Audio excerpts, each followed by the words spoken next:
안녕하세요. 자, 오늘은 우리가 지난 시간까지 국어 지식, 그러니까 현대문법과 그리고 한글 맞춤법이나 표준어의 그 원리들을 문법을 설명하면서 말씀드렸고요.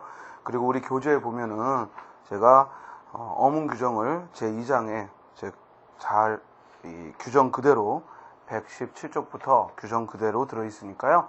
앞에서 국어 지식 파트 공부하면서 이제 그 규정들이 나올 때마다 여러분들이 그 자료는 복습하면서 읽어주시면 되겠습니다.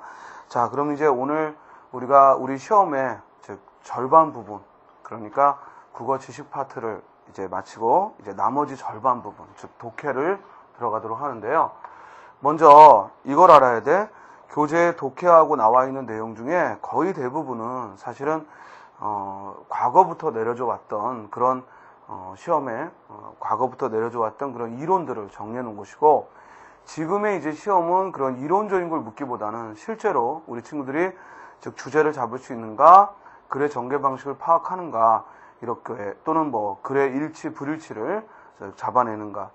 우리 지난 2014년 그러니까 우리 4월 19일 시험 봤던 우리 국가직 9급에서도 독해가 6문제 정도 나왔는데 대부분 뭐예요? 일치 불일치 문제이거나 그리고 단락의 순서를 잡는 문제, 그리고 어휘 문제였어요. 그러니까 여기 세부적인, 즉 우리 교재에 써 있는 이런 설명적인 글들은 문제 풀다가 어떤 개념을, 예를 들어 뭐 전제라 이런 개념을 잘 모를 때, 그럴 때 이제 찾아보시면 되고요.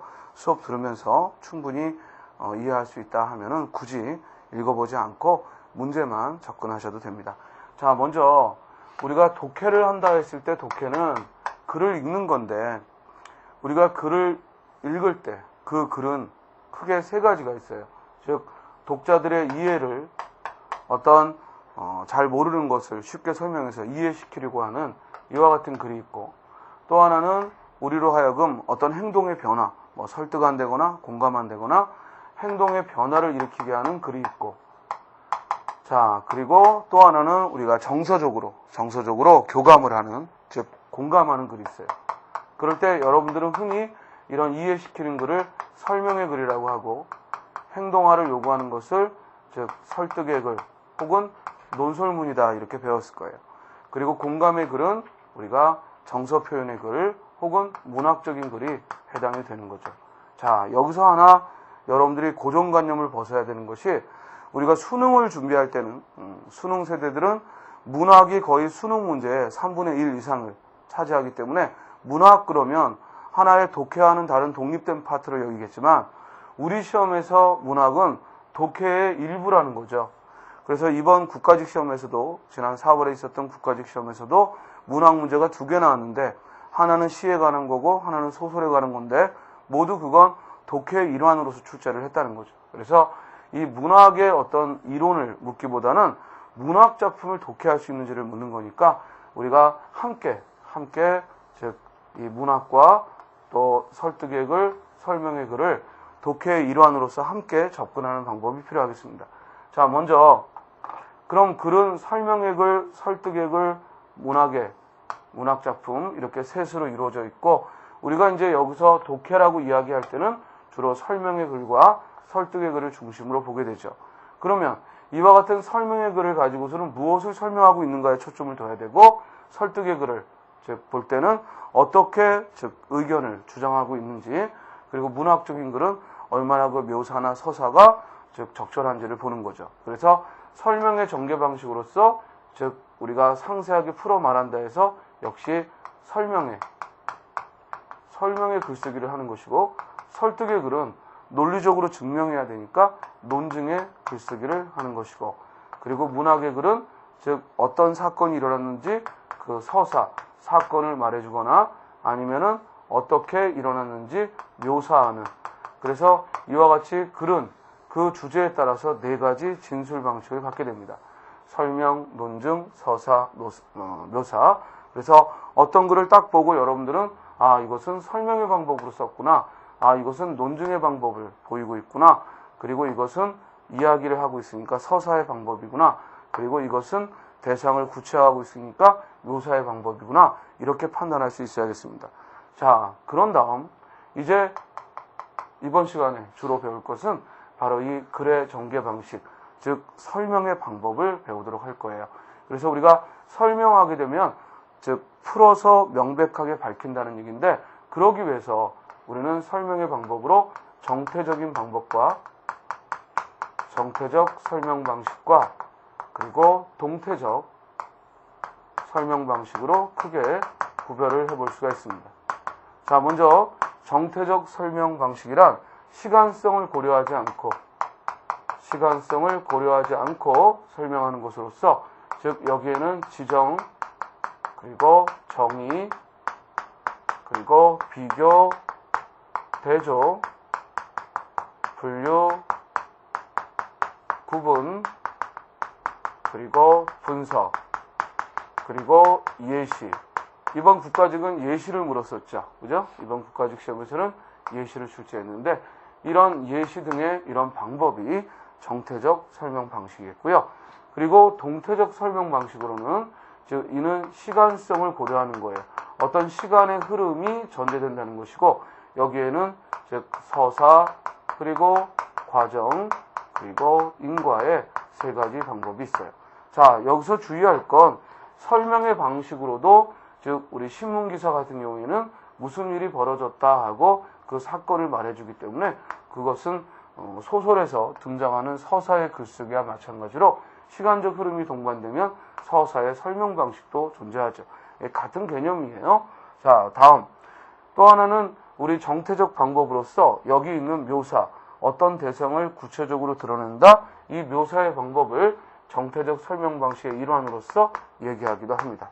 자, 그럼 예문을 볼게요. 먼저 일단 가장 기본적인 문제 중에 하나는 이렇게 글을 이와 같이 세 가지 목적 중에 어디에 해당되는가를 물을 수가 있죠. 여러분들 교재 191쪽, 즉 제1장 읽기 영역 맨 아래에 보면 이 글의 진술 목적은 하고 나와 있죠.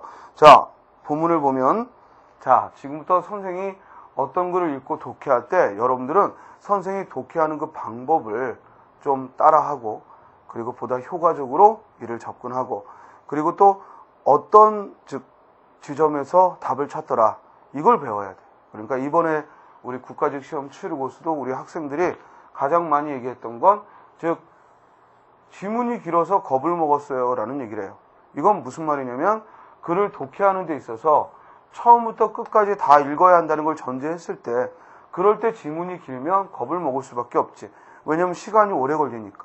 우리 시험은 대체적으로 과목당, 즉 길어야 18분, 즉 마킹 시간을 고려해서, 아니면 짧으면은 17분, 16분에 풀어야 되는데, 어떤 지문이 긴 게 서너 개가 보이면 덜컥 겁을 먹어요. 그런데 잊지 말 것은, 시험을 출제하는 사람은 반드시 이 한 문제 한 문제가 절대 1분, 그러니까 1분을 초과할 수 없게 냅니다.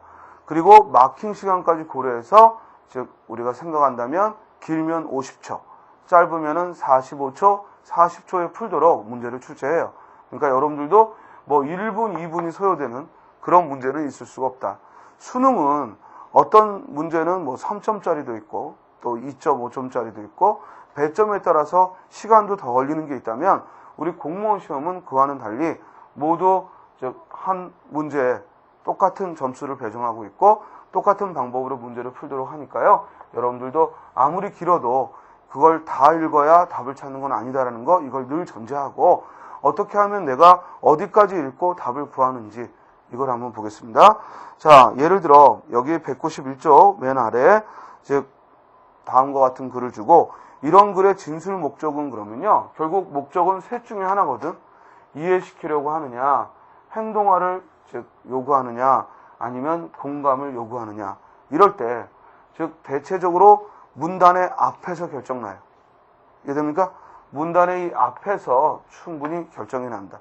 그리고 이 앞에서 즉 어떤 판단이 들었을 때 우리는 마지막 구절에서 내가 판단한 게 적절한지 확인을 하는 것도 좋고, 그러나 대체적으로 앞에서 결정하면 100%.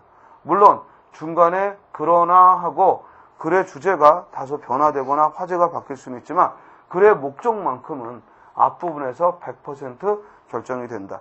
즉 어떤 것을 소재로 삼느냐에 따라서 우리가 글의 방향과 목적은 달라지죠. 따라서 자 보세요. 화랑도란. 지금 화제가 뭐야? 화랑도란. 밑줄 치고 화랑도란. 신라 때 청소년들이 자신의 마음과 몸을 닫고 목숨을 바쳐 나라를 지키려던 우리 고유의 정신적 흐름을 말한다. 즉 화랑도라는 것은 우리 고유의 정신적 흐름이다. 화랑도의 뜻을 설명하고 있고 이걸 가지고 우리를 무슨 행동의 변화, 우리 보고 화랑이 되라는 건 아닐 거고 또 공감하는 어떤 정서적 반응을 요구하는 건 아니겠죠. 그러면 어떤 목적으로 쓰여졌다? 이해시키려고 하고 있다. 즉 우리가 이해할 수 있도록 즉 화랑도에 대해서 잘 모르는 친구들에게 쉽게 설명하고 있다. 확인할 수 있죠. 그러면 즉 정답은 몇 번이 되는 거야? 4번이 되는 거죠. 이해됩니까?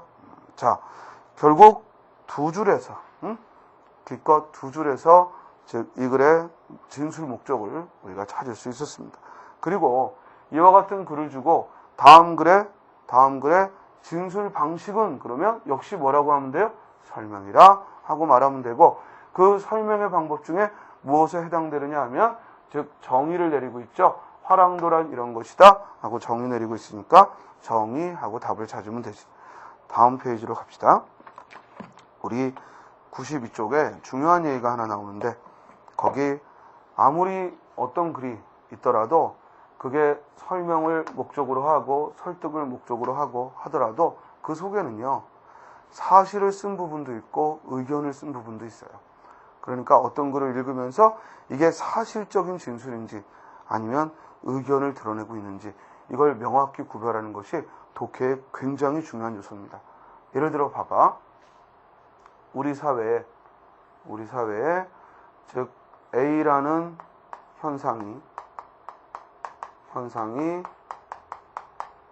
유행한다 이렇게 쓰는 거하고 유행하고 있다 이렇게 쓰는 거하고 우리 사회에 A라는 현상이 즉 범람하고 있다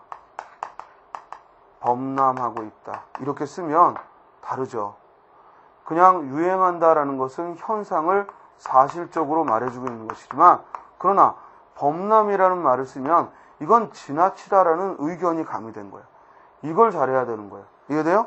둘 다 A라는 현상을 설명하고 있지만 이걸 유행하고 있다라고 하면 객관적 사실만을 말해주는 거지만 반면에 범람하고 있다, 넘쳐나고 있다 이러면은 이건 의견을 얘기하는 거라.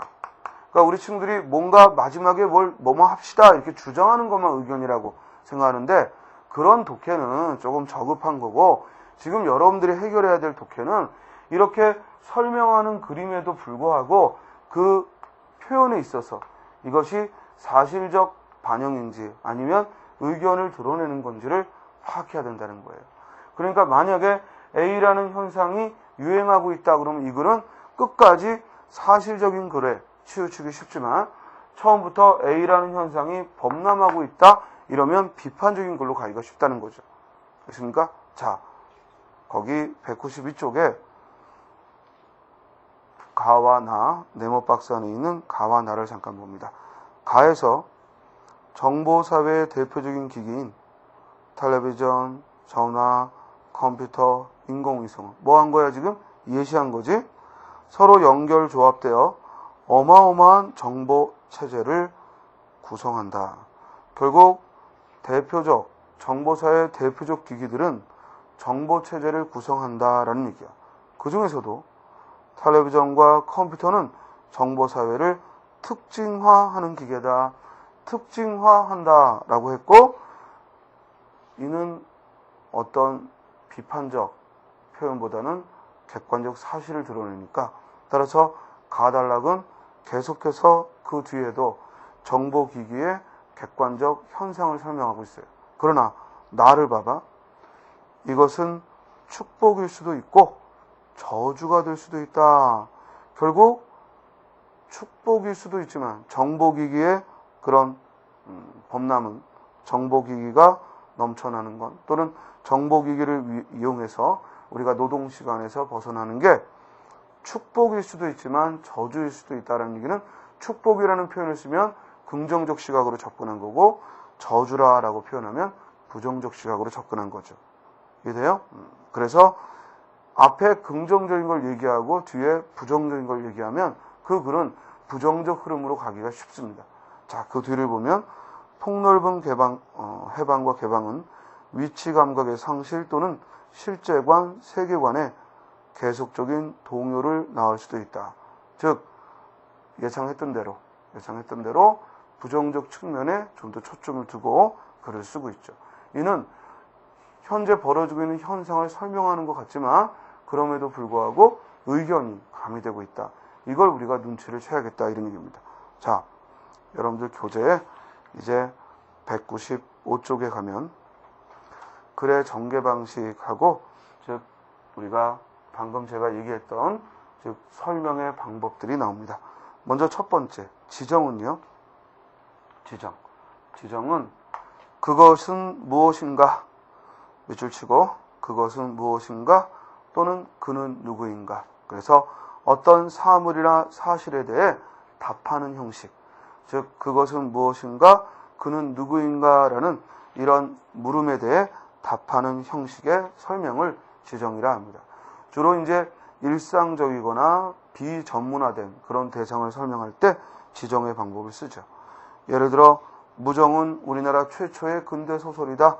이는 정의가 아니고 즉 그것이 무엇인지 무정이라는 책이 무엇인지 설명한 것이고 이는 지정의 방법을 쓰고 있는 거죠. 다음 페이지.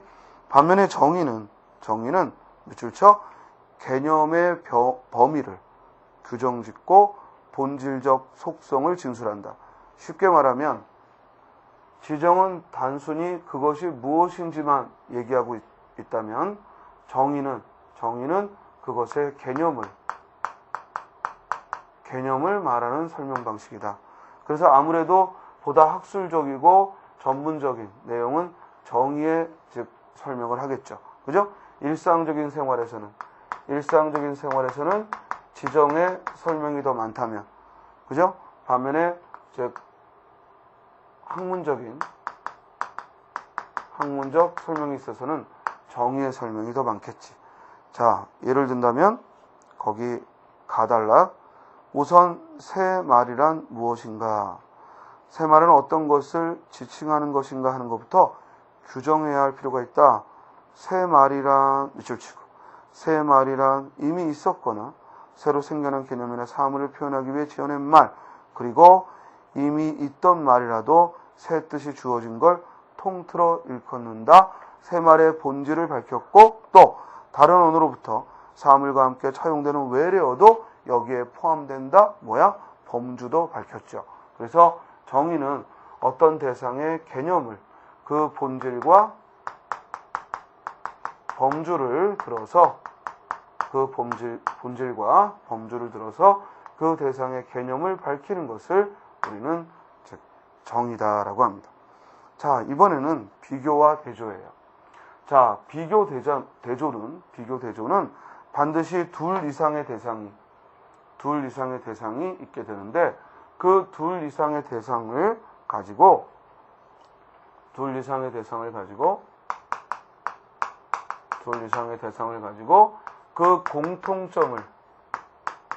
그 공통점을 밝히면 비교, 그 차이점을 밝히면 대조라고 합니다. 공통점을 밝히면 비교, 차이점을 밝히면 대조라 합니다. 예문 볼까요?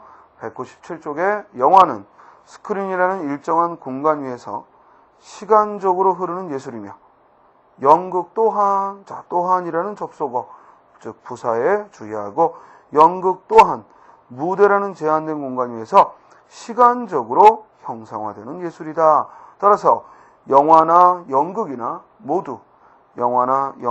모두 시간적 예술이다. 시간을 점제하는, 시간으로 형상화하는 예술이다. 이렇게 공통점을 얘기했죠.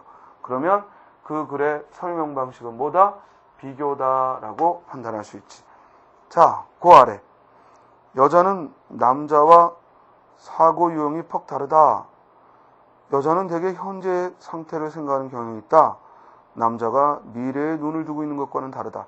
더 안 읽어도, 그죠? 더 안 읽어도 여자와 남자의 사고 유형이 다르다라는 첫 번째 문장에서, 여자와 남자는 사고 유형이 다르다라는 첫 번째 문장에서 다음 내용들이 어떻게 될지를 예측할 수 있어요. 그러면 이 지문을 주고 이 글에서의 설명 방식은 뭐냐 하면 굳이 끝까지 읽지 않더라도 우리가 한두 문장에서 결정할 수 있다는 거지.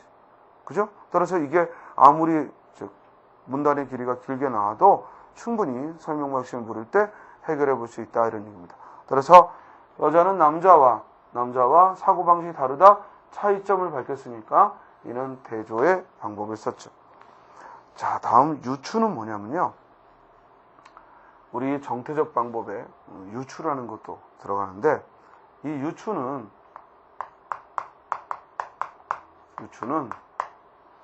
논증의 방법에도 있고 설명의 방식에도 있는데, 설명의 방식에서 유추란 한마디로 비유하여 설명하는 거예요.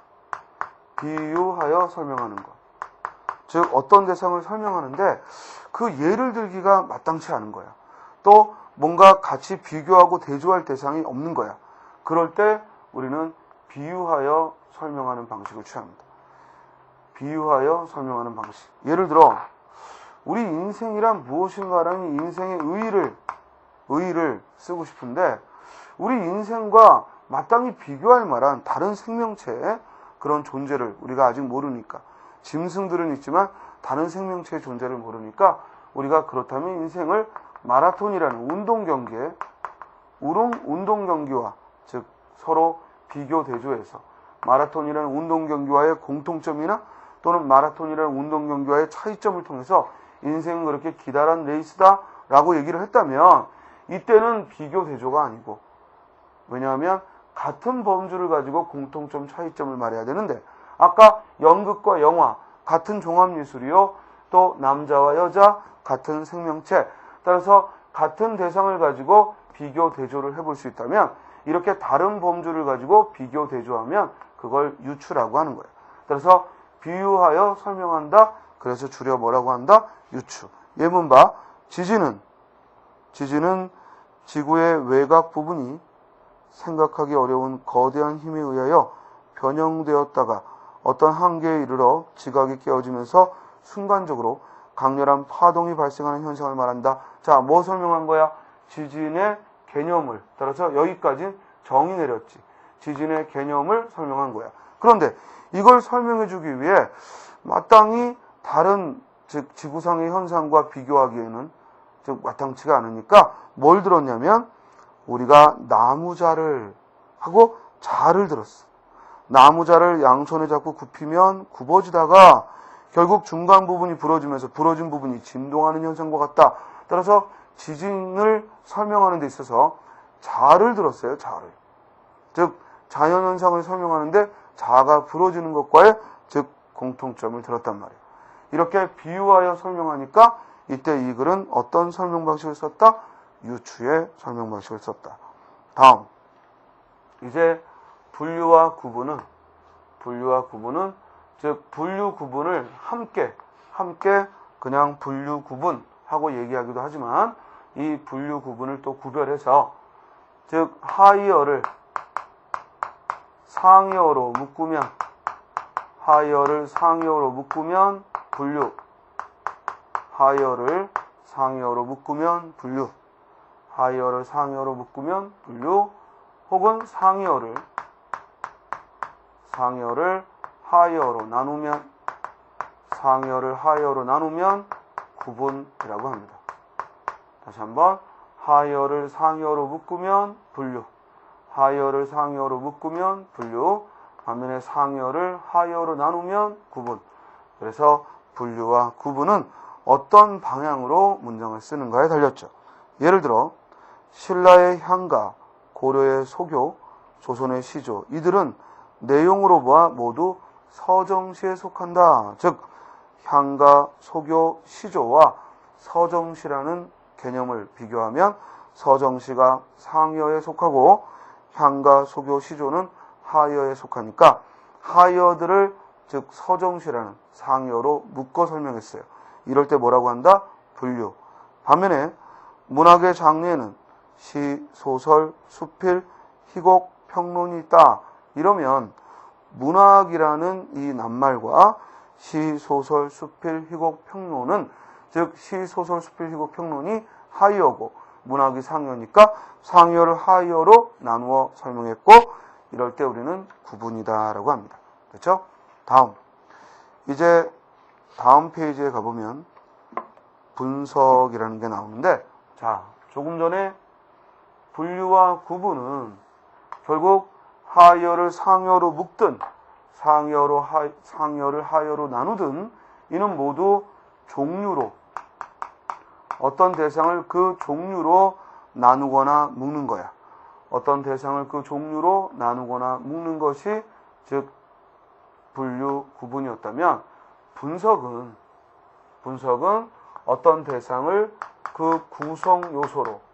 어떤 대상을 그 구성 요소로 나누는 것, 어떤 대상을 그 구성 요소로 나누는 걸 이걸 우리는 분석이라고 해요. 이해돼요? 자, 예문 봐봐. 가에 보면 분석의 예문 가에 보면 괴테에 따르면 행복한 생활에는 밑줄 쳐 6가지 조건이 있다라고 했어.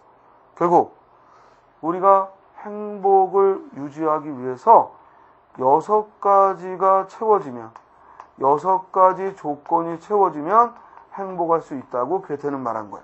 그러면 이때 이 6가지는 행복의 종류가 아니라 뭐야? 행복을 이루는 구성 요소 조건을 말한 거죠. 따라서 이 글은 분석의 글이다. 어때? 그 뒤에 이제 세부적으로 첫째, 즉 건강, 둘째, 경제적 여유, 셋째, 인내심, 또 넷째, 어려움을 이겨내는 힘, 또 다섯째, 이웃을 돕는 자비심, 여섯째, 희망. 이런 것들은 결국 행복을 이루는 구성 요소 조건이 되고 이와 같이 조건을 드러냈을 때 우리는 분석이라 해요. 다음, 예시는 구체적인 예를 들어 설명하는 방식.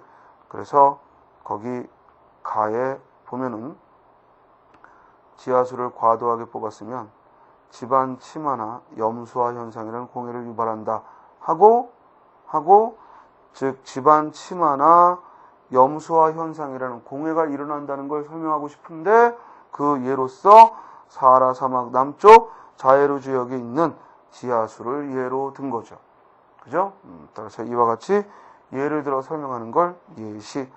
자, 그리고 묘사는 감각적으로, 즉 어떤 대상을 그림 그리듯, 물론 문자를 이용해서 그림 그리듯 감각적으로 쓰는 걸 묘사다라고 합니다. 물론 여기에는 보다 객관적이냐 주관적이냐는 차이는 있지만 일단 묘사는 그 대상을 감각적으로 써요. 여러분들 교재 묘사에 199쪽 나의 지문을 보면 이슬을 실은 듯한 밤 기운이 방구석으로부터 슬금슬금 기어나와 사람에게 안기고 비가 오는 까닭인지 밤은 아직 깊지 않건만 인적조차 끊어지고 즉 밤 기운이 서서히 방구석으로 기어들고 비가 오고 그리고 인적이 끊어지고 또 천지는 고요하고 그리고 빗소리는 투닥투닥 떨어진다는 거예요. 결국 감각적으로 마치 시각적으로 눈에 보듯이 또는 귀로 듣듯이 감각적으로 그리고 있고 이를 우리가 묘사라라고 합니다. 됐죠? 자, 동태적 방법은요. 이제 동태적 방법은 서사, 즉 사건을 들어 말하거나 과정, 어떤 것의 순서, 차례를 말하거나 인과, 원인과 결과를 들어 표현하는 방식입니다. 그래서 우리가 이 동태적 방식은 시간성을 고려하여 전개하는 거죠. 200쪽에 예문 보면 영국 맨체스터에서 가까운 지역 신도시에서 운전 미숙으로 길을 잘못 들어 아무리 헤매어도 방향을 잡을 수가 없었다. 차를 세우고 기름으로 찾아가려고 한참 기다리니 멋지게 생긴 승용차 한 대가 지나가기에 손을 들어 세워 우리가 찾아가는 지역의 방향을 알려달라고 부탁했다. 그는 흔쾌히 대답하더니 따라오라는 것이었다. 결국 이 글은 맨체스터에 가까운 신도시를 여행하다가 즉 운전 미숙으로 길을 잃었을 때 벌어진 사건, 즉 친절하게 영국인이 알려주더라 하는 그와 같은 이야기를 전개하고 있고, 이럴 때 우리는 서사라 해요. 또 그 아래 오염의 과정의 예문을 보면 오염된 물은 누가 청소하는가 라고 해서, 즉 증발이나 증산작용과 같은 물 자체의 순환과 분해자, 생산자가 그 역할을 한다. 태양열에 의해, 그렇죠? 태양열에 의해 액체인 물이 기체가 되고 식물의 체내에 있던 수분이 기체가 되어 잎을 통해 발산된다. 즉 물이 식물의 체내에 있던 것이 기체로 되어 다시 잎을 통해 나온다라는 즉 물의 순환 과정을 이야기하고 있고, 이렇게 어떤 대상의 진행 과정, 즉 그 순서나 차례들을 설명하면 이를 과정이라고 합니다. 다음 끝으로 인과는 원인과 결과로 진술하는 건데요. 이런 인과의 글을 읽을 때는 무엇이 원인이고 무엇이 결과고 이를 주의 있게 봐야지. 자, 지금 인과의 예문에서는 현대사회는 즉 산업사회가 비대해지면서 기계와 기술을 개발했고 대량 생산과 소비를 가능케 했고, 그래서 사람들이 부를 기준으로 삼기에 이르렀고, 그러므로 현대사회에서는 물질 만능주의로 기울고 있다는 거지. 그래서 물질 만능주의, 두 번째 줄 맨 끝에 물질 만능주의 밑줄 치고, 이것이 이제 결과고 그 원인으로 이 글의 물질 만능주의의 궁극적 원인은 네 번째 줄 현대산업사회의 비대성이다라는 거예요. 이렇게 원인과 결과로 쓰여지는 방법을 인과라고 합니다. 자, 오늘은 여러분들 글의 종류, 그리고 그 종류에 따른 진술 방식, 그리고 그 중에서도 설명 방식을 주로 예문을 통해 설명을 했습니다. 자, 다음 시간에는 이제 논증의 즉 방법들, 그래서 우리 흔히 연역법, 귀납법 들어봤죠? 그래서 이와 같은 연역, 귀납, 논증의 방법들을 살펴보도록 하겠습니다. 예, 수고하셨습니다.